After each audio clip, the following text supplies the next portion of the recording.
président de la transition, chef de l'État, recevez les salutations fraternelles du peuple et du gouvernement du Burkina Faso. Au nom du peuple burkinabé, je m'incline respectueusement sur la mémoire des grands leaders dans le monde qui ont fait rêver et espérer d'une société humaine juste et équitable à travers leur engagement, détermination et esprit de sacrifice. Je cite notamment Fidel Castro de Cuba, Patrice Émeric Lumumba du Congo, Modibo Keïta du Mali, Ruben Unyobé et Félix Moumié du Cameroun, Sylvanus Olympio du Togo, Che Guevara de l'Argentine, Martin Luther King et Malcolm X des États-Unis d'Amérique, Nelson Mandela de l'Afrique du Sud, Jomo Kenyatta du Kenya, Amilcar Cabral de la Guinée-Bissau et des îles Cap-Vert, Marianne Ngouabi du Congo-Brazzaville, le capitaine Noël Isidore Thomas Sankara du Burkina Faso, etc. Ces leaders ont été, pour la plupart, exécutés de façon violente et d'autres assassinés à travers le feu des prisons et des empoisonnements. Leur seul crime a été pour chacun d'eux l'incarnation des rêves, des ambitions, de l'espoir des peuples meurtris, violés, violentés et pillés. Monsieur le Président, ma présence à cette tribune honorable des Nations Unies, au nom du Burkina Faso, pays des hommes intègres, n'est pas pour ériger des murs de lamentation. Je ne suis non plus pas là pour vous livrer un discours de convenance, mais j'ai été plutôt mandaté en sacrifice pour vous dire que le mensonge d'État, l'hypocrisie diplomatique, la boulimie du pouvoir, la recherche effrénée du gain, l'esprit démoniaque de domination et d'exploitation de l'homme par l'homme sont les vraies plaies qui gangrènent notre vivre ensemble et font courir toute la société à sa perte, y compris donc notre organisation, l'ONU. Son Excellence, M. Antonio Guterres, secrétaire général de l'Organisation des Nations Unies, Son Excellence, M.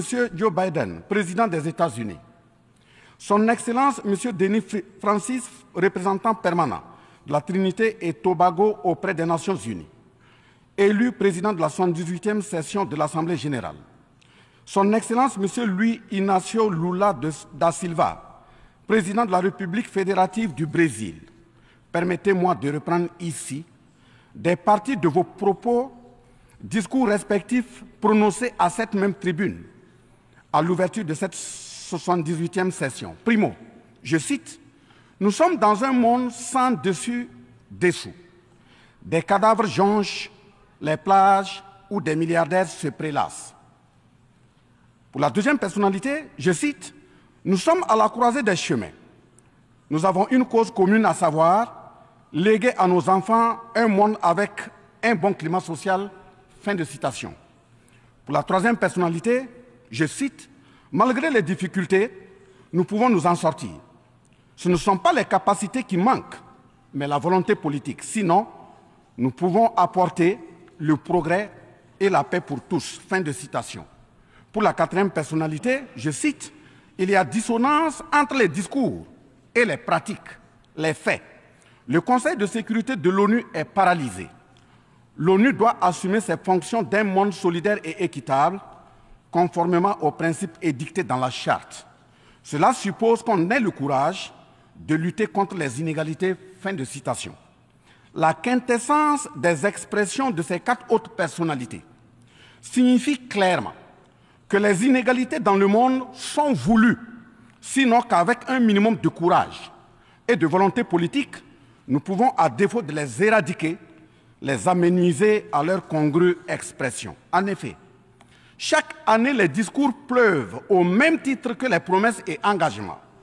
Les preuves de la dissonance entre les discours et les faits sur ces questions de principes contenus dans la Charte de l'ONU, dont la justice, l'égalité, la dignité, l'intégrité, le droit à l'autodétermination, la souveraineté des États, l'inviolabilité du territoire et le respect du droit international sont ce qui se passe en Libye, dans le Sahel, précisément sur le Niger, et sur la crise entre la Russie et l'Ukraine. D'abord, en Libye, Suite à cette catastrophe diluvienne, des milliers de voix ont été fauchées, des milliers de vies donc ont été fauchées, pour badigeonner nos consciences de tranquillité transparente. Chaque nation se précipite pour présenter sa compassion, sa solidarité. C'est certes pour donner l'impression que nous vivons en société et que nous défendons des valeurs.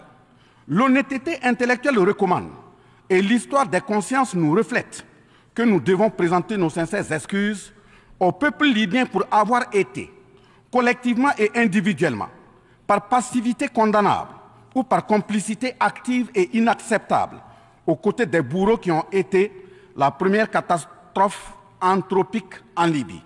C'est cette catastrophe qui a mis la Libye à genoux en la saccageant et tuant son guide avant que les eaux du déluge ne viennent l'endeuiller davantage. Et malheureusement, à la tête de cette catastrophe humaine était l'ONU sous la résolution 1970. Et le silence coupable voit la complicité de la CEDEAO et de l'Union africaine. Cette macabre intervention, avec la France de Nicolas Sarkozy en tête, a liquidé le guide libyen, le colonel Mouammar Kadhafi, le 20 octobre 2011. Si les condoléances au peuple libyen avaient un minimum de bon sens et sans hypocrisie, cette diplomatie macabre n'aurait jamais lieu autour du cas du Niger pour y créer une Libye bis. Ensuite, pour preuve que les relations internationales sont teintées d'une haute hypocrisie diplomatique, dénudées de conscience, de morale, de dignité, d'intégrité, de justice, donc de paix, ce sont encore les mêmes gesticulations dans un aliment scandaleusement mortifère qui s'agitent comme des fauves autour de leur proie blessée pour la dévorer. Aujourd'hui, nous avons fait le constat malheureux que, contrairement au discours de profession de bonne foi prononcé à cette tribune de l'ONU, invitant au respect de la Charte de l'ONU et du droit international, les dirigeants représentant le peuple frère du Niger ont été pratiquement interdits d'accès au siège des Nations Unies. Le Burkina Faso condamne fermement cette manœuvre sordide qui relève de pratiques moyenâgeuses. Cela ne peut évidemment se faire que par des esprits en perte de valeurs essentielles pour toute vie harmonieuse en société. De ce fait, nous renchérissons pour dire que l'ONU ne doit en aucun cas être un instrument dans les mains d'un quelconque pays. Les leaders panafricanistes qui se sont battus pour l'unité africaine, nos grands-parents qui sont tombés dignement sous les balles assassines des colons, les dignes fils africains qui se sont sacrifiés pour l'honneur sur le continent et qui ont lutté férocement contre la traite négrière et le néocolonialisme, ont eu leur sommeil de guerriers perturbé pour avoir entendu qu'une poignée d'enfants égarés de l'Afrique tiennent le Niger, telle une boule de coton, à l'envahisseur afin qu'il y mette le feu. Oui, cher continent africain, une poignée de tes enfants a décidé de t'humilier et de te vilipender à travers le mensonge éhonté d'État, en commençant par le Niger. Par conséquent, je lance un appel vibrant et solennel au peuple sénégalais, béninois, nigérien, ghanéen, tchadien, ivoirien, comorien, bissau-guinéen et tous les peuples d'Afrique à se mobiliser davantage dans la fraternité et la solidarité africaine afin d'éviter que les impérialistes mettent le feu au Niger, comme le cas de la Libye. Monsieur le Président, Monsieur le Secrétaire général, distingué personnalité, j'insiste à cette tribune de l'ONU et devant le monde entier que la CEDEAO, l'Union africaine et l'ONU doivent impérativement se muer en des organisations véritables des peuples en lieu et place de structures d'une minorité de chefs d'État. Elles ne doivent pas être utilisées et instrumentalisées pour déstabiliser des pays frères en assassinant leurs leaders. Ce n'est qu'à ce prix que la charte de l'ONU et le droit international auront un sens. Enfin, parlant de la charte de l'ONU et du droit international, un conflit entre la Russie et l'Ukraine est entretenu et voulu par certaines puissances. Ainsi, plusieurs pays occidentaux, notamment les États-Unis et l'Union européenne, y ont déversé toute sorte de soutien, notamment militaire. Les populations civiles ukrainiennes, engagées comme volontaires, dont certains pilotent même des chars, sont félicités et traités de patriotes. Le Mali, le Niger et le Burkina Faso font face à une guerre qui leur a été imposée par l'impérialisme sous le couvert de terroristes de tout acabit, sémant terreur et désolation. Malgré l'existence de cette même charte des Nations Unies, avec ses principes d'égalité, de justice d'une part, et d'autre part, le même droit international invoqué. À cette tribune de l'ONU, il y a nettement un fossé abyssal dans le traitement des questions. En effet, prenant le cas du Burkina Faso, les populations civiles, face aux incursions barbares et meurtrières des terroristes, ont décidé de s'engager aux côtés des forces de défense et de sécurité. Ces populations ainsi engagées, formées et encadrées par les FDS, sont appelées des volontaires pour la défense de la patrie. Ainsi, au Burkina Faso, nous avons 58 000 VDP, dont 42 000 VDP communaux et 16 000 VDP nationaux, qui combattent sur tous les fronts aux côtés des forces de défense et de sécurité, formées, encadrées, orientées par elles. Celles-ci n'agissent que sur instruction et surveillance des FDS et conformément à des textes réglementaires en vue de protéger leur vie et leurs biens.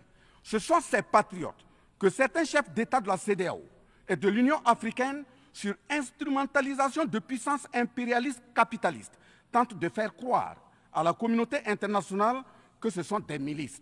C'est cela le mensonge éhonté d'État. Monsieur le Président, si la communauté internationale était honnête et sincère dans son engagement contre le terrorisme, il ne perdurera point, de sorte à ce que des populations civiles s'engagent et se forment pour assurer leur propre défense. Parlant d'un manque de franchise de cette communauté internationale, voici les exemples. Premièrement, lorsque le Mali, le Burkina Faso, le Niger et d'autres pays se sont organisés sur leurs frontières communes en mutualisant leurs forces pour faire face au terrorisme, la France est venue de nulle part imposer son instrument qu'est le G5 Sahel. Aujourd'hui, la CEDEAO, qui a subitement une force d'intervention pour établir des démocraties, a annoncé un apport de 2 milliards de dollars US. Mais à la création de cette G5 Sahel, jusqu'à nos jours, à sa vaporisation, cette CEDEAO n'a pu débourser que 25 millions de dollars, 25 millions de dollars US. Où est donc le sérieux dans la défense des vies humaines prônée par la Déclaration universelle des droits de l'homme et des peuples? Deuxièmement, le Burkina Faso subit des sanctions cyniques suite au coup d'État du 30 septembre 2022. Cette nébuleuse dite communauté internationale, sous l'impulsion de la France qui est passée par ses valets locaux en Afrique, a tenté d'abord de faire nommer un Premier ministre au Burkina Faso en vain. Ensuite, ils sont passés à l'imposition de ministres dans des postes stratégiques au sein du gouvernement burkinabé en vain. Et enfin, ils ont négocié le maintien des relations afin que le capitaine Ibrahim Traoré mette en œuvre tout ce qu'ils décideront, condition sine qua non d'une durée à souhait au pouvoir. L'ayant aussi refusé, au nom de l'intérêt supérieur de son peuple, une avalanche de mesures répressives, de menaces, de tentatives de coup d'État, manœuvres immorales sont en élaboration dans des laboratoires criminels. Et malheureusement, toutes ces manœuvres et missions macabres sont pilotées en marionnettes téléguidées par des personnages de couloir présidentiel africains. C'est ainsi que même cette fameuse initiative d'Accra, sans le Mali, n'a pas fait long feu. Troisièmement, en plus des coupures d'aide, d'annulation de conventions de formation de nos forces de défense et de sécurité, nous assistons au blocage de notre matériel militaire, commandé avec la sueur de nos compatriotes, toujours sous l'impulsion de la France. En exemple, pour les vecteurs aériens nécessaires pour le contrôle et la défense du territoire, nous avons eu un contrat avec le Brésil, dont la licence d'armes devait provenir de la Belgique et le système de navigation de tir, ainsi que des caméras des États-Unis d'Amérique, puis un moteur du Canada. Ces moyens sont aujourd'hui fallacieusement et cyniquement bloqués. Vous parlez de défense des droits humains à cette tribune de l'ONU. Je vous invite donc à nous livrer incessamment nos armes pour la défense et la protection de nos populations meurtries. En tout état de cause, vous êtes solennellement saisis. Et si rien n'est fait, l'histoire vous tiendra responsable de non-assistance à personne en danger. Monsieur le Président, Monsieur le Secrétaire général, ce tableau peu reluisant de cette communauté internationale caractérisée par la non-assistance à États en proie au terrorisme, l'hypocrisie internationale, la suprématie de quelques puissances au sein de l'ONU, la complicité au pillage de l'Afrique, etc., ne commande-t-il pas la traduction de cette communauté internationale devant la Cour pénale internationale? En un mot, notre sécurité sera assurée par nous-mêmes en priorité et non par quelqu'un d'autre. Sur la question de la présence de Wagner au Burkina Faso, chantée par une certaine presse téléguidée depuis l'Élysée, je répondrai ceci. Oui, Monsieur le Président, c'est nous les Wagner du Burkina Faso. Oui, ces braves forces de défense et de sécurité et volontaires pour la défense de la patrie sont les Wagner du Burkina Faso. Par conséquent, du haut de cette tribune de l'ONU, je magnifie le sacrifice de tout patriote au nom de l'intérêt national. Je salue vivement la mémoire de tous ceux qui sont tombés les armes à la main et magnifie le courage et l'intégrité de ceux qui sont toujours en vie et foncent inexorablement et de façon sacrificielle vers la victoire de notre peuple et la sauvegarde de notre patrie. Au lieu de nous aider à arrêter cette saignée humaine, ce sont des accusations fallacieuses, des mensonges éhontés d'État, englobés dans une diplomatie d'hypocrisie et des menaces voilées pour nous indiquer des partenaires à fréquenter et des conduites à tenir. Nous disons non.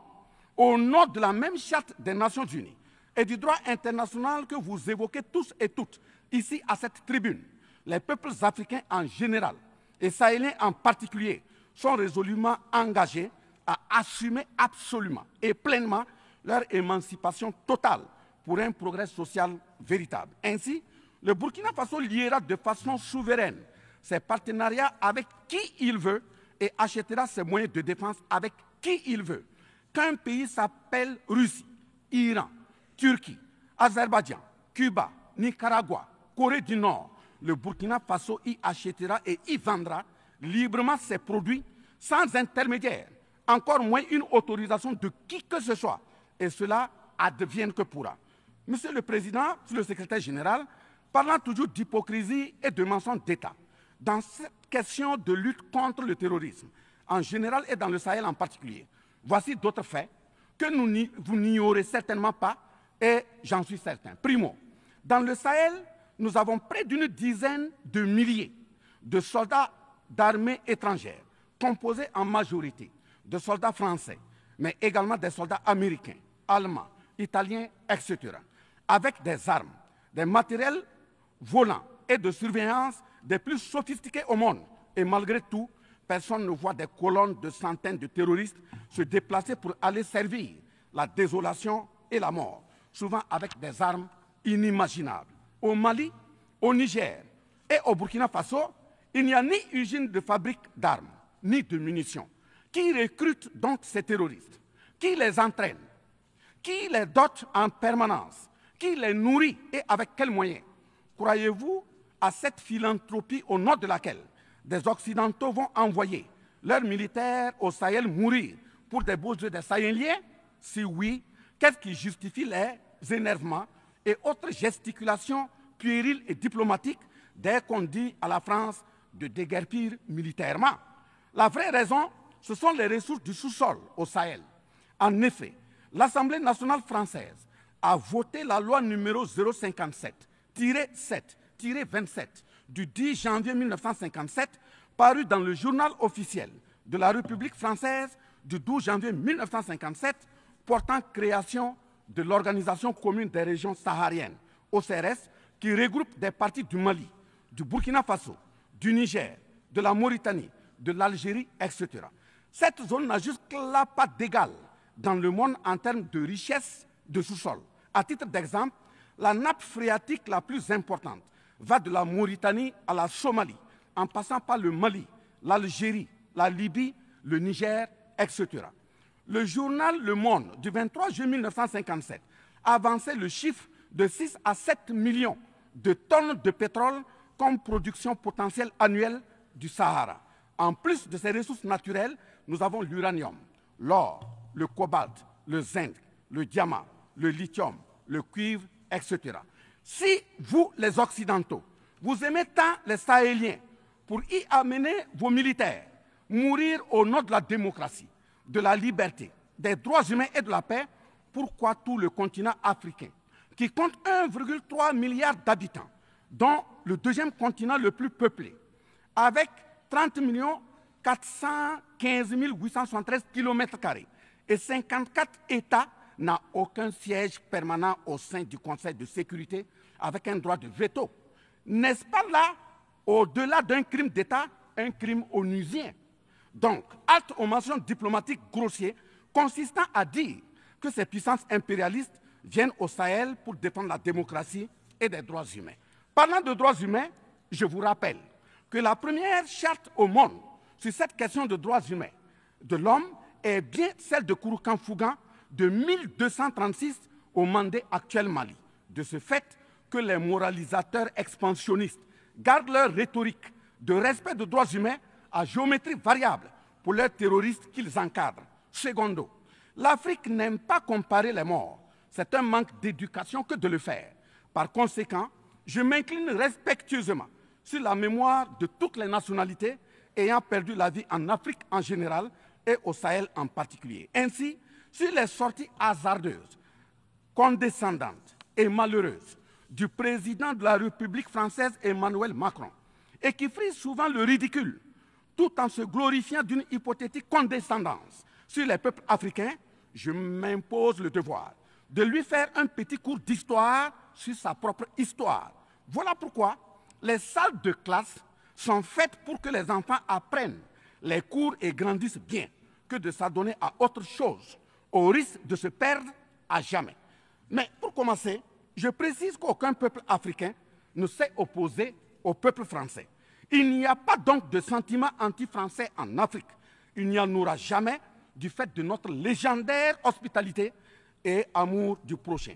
Il n'y a que les peuples africains refusent la condescendance, l'arrogance, l'insolence, la suffisance, le paternalisme, le pillage de ses ressources et le crime organisé. En effet, pour votre mémoire, M. Emmanuel Macron, d'abord, je rappelle l'appel à travers la BBC en Angleterre le 14 juin 1940, lancé par votre propre grand-père, le général de Gaulle, à l'endroit de l'Afrique pour venir sauver la France des griffes des nazis. Comme rappel, nous avons 17 000 Maliens morts pendant les 2 guerres mondiales, d'une dette de sang que la France semble avoir occultée.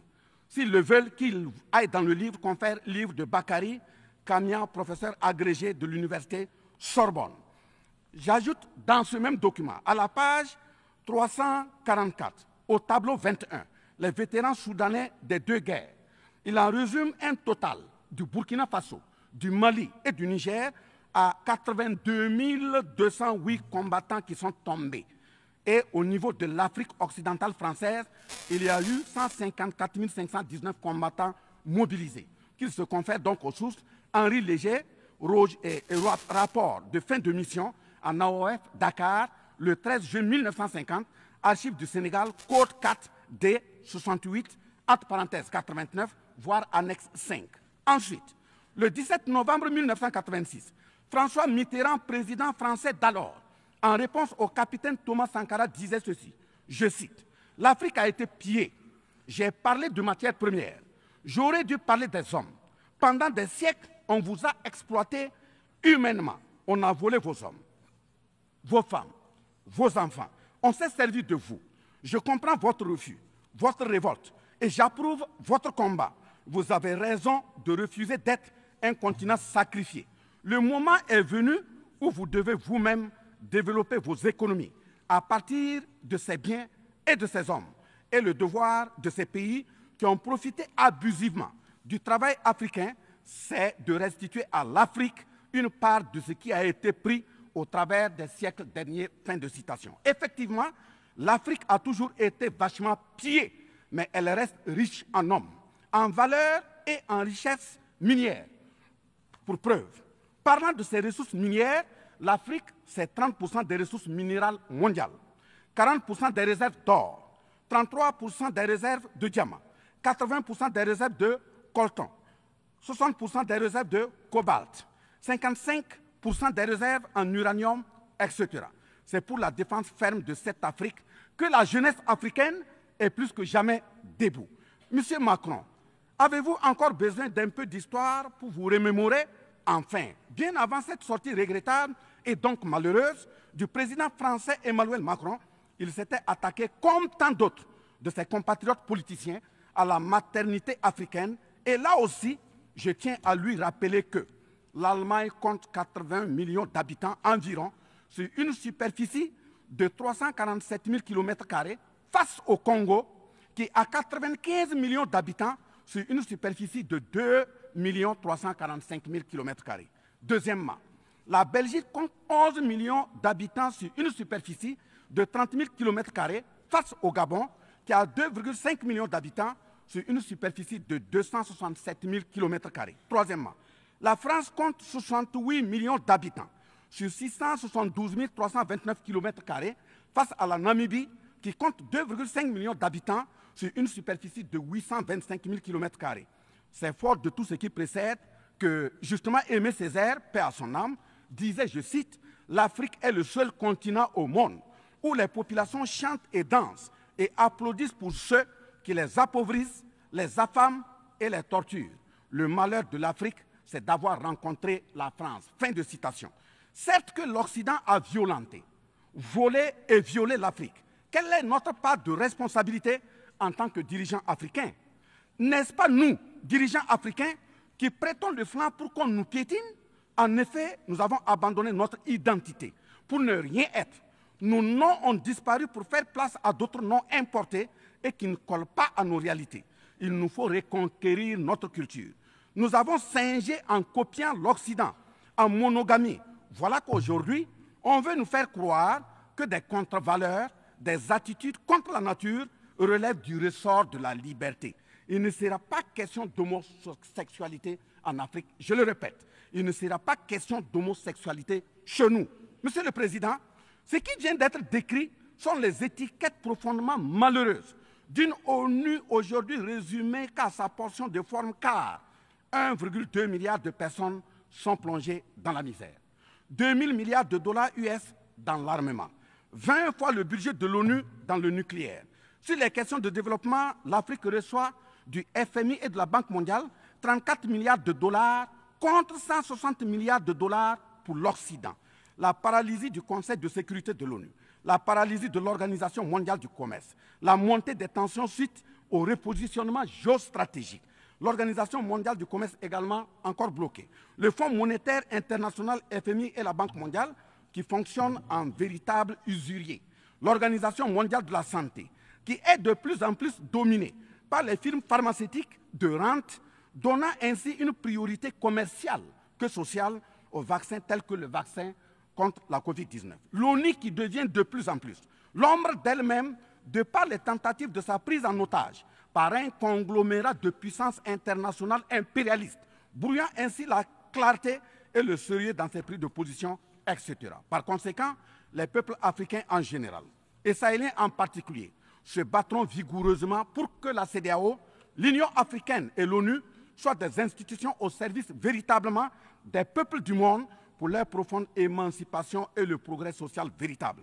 Parce que ce sont les manquements de ces organisations, leur manque de sincérité, leurs décisions clientélistes et à géométrie variable, la couverture des tripatouillages constitutionnels, avec leur lot de crimes, la promotion de la mauvaise gouvernance, le pillage, la désorganisation sociale et la corruption qui conduisent immanquablement au coup d'État, qui ne sont donc que des conséquences. Traitons donc les causes et les conséquences disparaîtront d'elles-mêmes.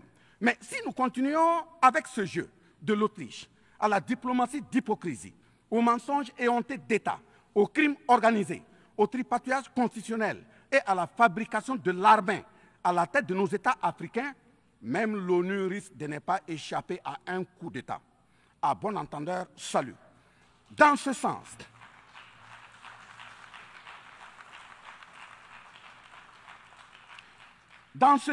et afin de prendre leur destin en main, le Mali, le Niger et le Burkina Faso ont signé l'Alliance des États du Sahel, en abrégé AES.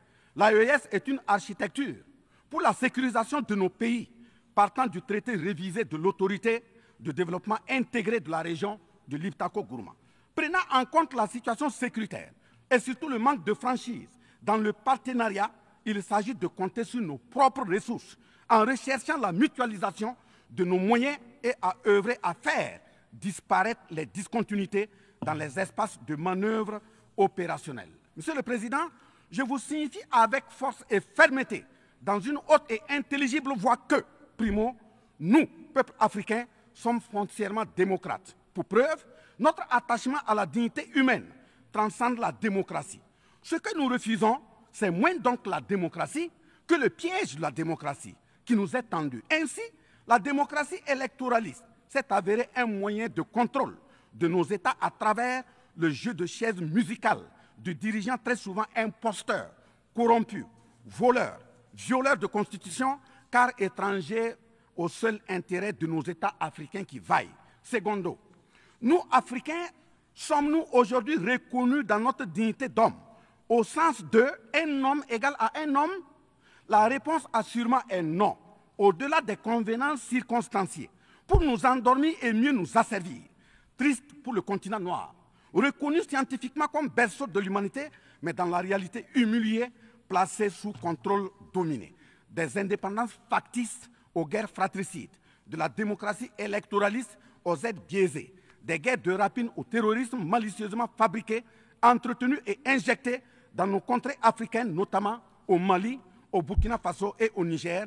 Il y a une seule constante, nous dominer, maintenir le pied sur notre cou, tel le cas de notre malheureux frère George Floyd aux États-Unis, ici même. Est-ce cela la démocratie? Et il se trouve des partisans de cette conception étriquée de la liberté pour justifier intellectuellement l'asservissement et la barbarie contre nos peuples en lutte pour leur dignité et leur souveraineté au nom d'un principe paradoxal de liberté qui, in fine, assassine la liberté. Oh liberté, quel crime n'a-t-on pas commis en ton nom? C'est pourquoi nous décidons désormais de dire non. Non à tous ces amis qui veulent du bien au point de nous menacer de guerre pour imposer leur amitié. Nous adapterons notre démocratie tant brandie et chantée par des loups dans des pots de bélier afin de sécréter par nous-mêmes le leadership politique adéquat pour nos peuples en vue de leur bonheur. Oui, l'émancipation totale et le progrès social véritable pour nos peuples constituent la finalité de toute action, qu'elle soit politique, économique, socio-culturelle et ou sécuritaire. Troisièmement, les peuples africains en général, et ceux sahéliens en particulier, ont découvert des chaînes d'aliénation économique, sécuritaire, socio-culturelle matérialisées en accord secret avec la France et sont engagés à les casser pour leur émancipation véritable. Ce sont entre autres, premièrement, la dette coloniale. Nous n'allons pas fermer les yeux et la payer tout en laissant nos populations mourir de faim et de soif et voire de maladie. Deuxièmement, la question de la monnaie dont le franc CFA, appelé franc des colonies françaises d'Afrique, n'est pas une priorité africaine. Au plan juridique, la propriété est le droit de jouir et disposer des choses de la manière la plus absolue. Confère article 544 du Code civil français chez eux-mêmes. Un brevet est donc détenu par la France sur le franc CFA. Elle est par conséquent propriétaire du franc CFA et elle la loue aux États francophones africains. Ce qui est marrant en plus est que le bien produit par la France pour l'Afrique de l'Ouest diffère de ceux de l'Afrique centrale en valeur monétaire sous la même appellation franc CFA. Le seul document reconnaissant le franc CFA est le décret numéro 45-0136 du 26 décembre 1945, dont les signataires furent Charles de Gaulle, président du gouvernement provisoire, René Pleven, ministre des Finances, et Jacques Soustel, ministre des Colonies. Quatrièmement, la priorité aux intérêts aux entreprises françaises dans les marchés publics et appels d'offres publics, c'est terminé. Cinquièmement, le droit exclusif de fournir des équipements militaires et de former les officiers militaires des colonies, là également c'est terminé, etc. Quatrièmement, personne n'applaudit un coup d'État. Mais si nous ignorons que ces coups d'État sont souvent des conséquences de la mauvaise gouvernance et des tripatouillages constitutionnels pour s'offrir des mandats supplémentaires, il y en aura toujours. Donc, ayons la lucidité de combattre les vraies causes en restant exigeants sur le respect des règles démocratiques et de la bonne gouvernance. Cinquièmement, les peuples africains ne sont pas opposés au peuple français, mais c'est plutôt la politique française, pleine de condescendance qui est rejetée. En effet, la France, en refusant le rapatriement de son ambassadeur récusé au Niger, est une violation du droit international, notamment l'article 9 alinéa 1 et 2 de la Convention de Vienne sur les relations diplomatiques de 1961. En décidant de l'interdiction des artistes du Burkina Faso, du Mali et du Niger en France, c'est une méconnaissance très grave de la portée culturelle en tant que moteur d'équilibre familial, communautaire, voire national. L'artiste est un médecin du psychique, même à distance. En déclarant qu'ils ne veulent pas de chômeurs, de migrants, de voleurs, etc. en France, nous en Afrique en général, et au Sahel en particulier, ce sont les producteurs de chômeurs et de voleurs via le pillage cynique de nos ressources que nous ne voulons pas. Mes sincères reconnaissances au peuple du monde, à l'ensemble des personnalités à tous les niveaux dans le monde qui comprennent et accompagnent le Burkina Faso, le Mali et le Niger dans cette montée certes difficile, mais s'adhère totale sur le chemin de la pleine émancipation, l'expression de la dignité, de l'honneur, de la liberté, de l'égalité, de la prospérité, de la justice et donc de la paix.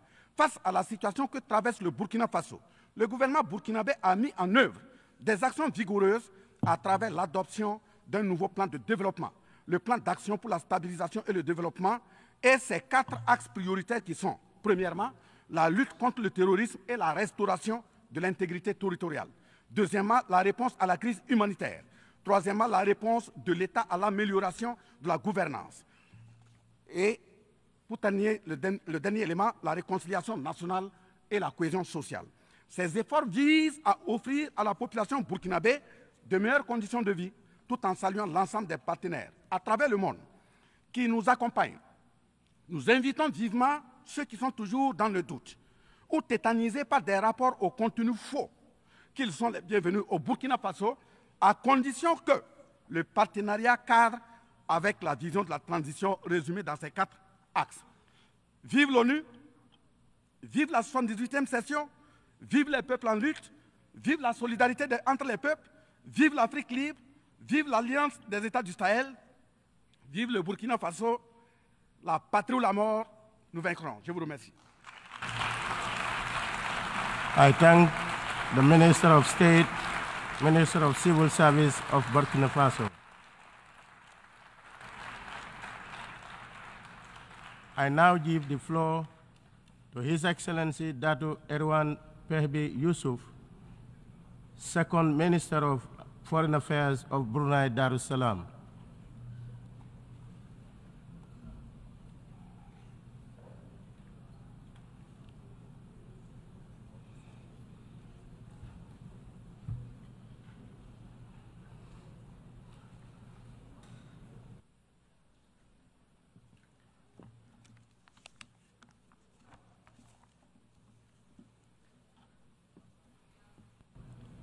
Bismillahirrahmanirrahim. In the name of